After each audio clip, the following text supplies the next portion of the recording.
भौजी। अरे बड़े परेशान लगत हो। अरे का बताइए नंदो, राती के ऐसा डंक मरलस या बहिन ले दुखात बा। अरे का भइले भौजी? सुना बतावत है। बतावा। मरल बिचुआ खेली गई नौ कलैया छोटी नाना दे। मरल बिचुआ खेल गइलो कलैया छोटी नाना दे।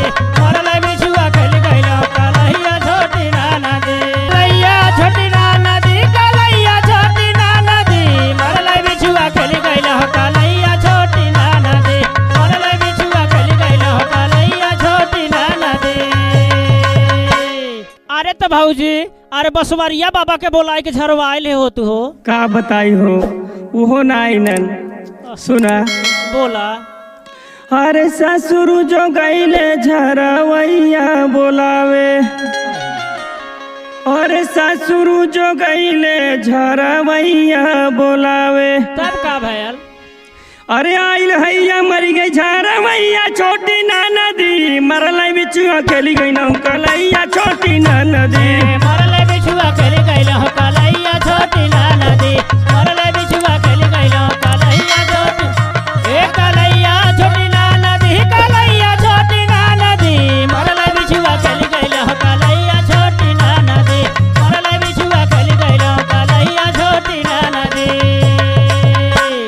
अरे तो झरवैया मर गया तो कोनो दवाइया ले ले हो तू।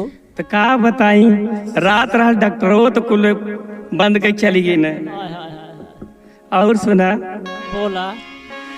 अरे भसुरु जो गईले झरवैया बोलावे। अरे भसुरु जो गईले झरवैया बोलावे। अरे आइल हैया मरी गई झरवैया छोटी नाना दी। मरल बिचुआ खेली गई नौ कलैया छोटी नाना दे। मरल बिचुआ खेली गइलो कलैया छोटी नाना दे।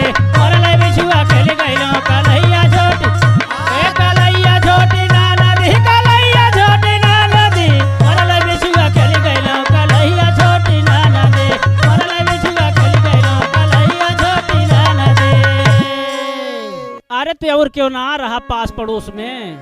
अब का बताई, हमरे उ जोन ससुर जी हवन राती को उनके लौकत ना। हाय हाय। हाँ तो मोतिया बिंद हो गए हुई। अब बेचारे के खोजतन कहाँ। और सुना। बोला। अरे देवरू जो गईले झरवैया बोलावे।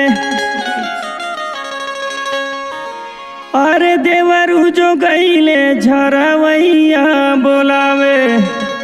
अरे आइल हैया मरी गई झरवैया छोटी नाना दी। मरल बिचुआ खेली गई नौ कलैया छोटी नाना दी।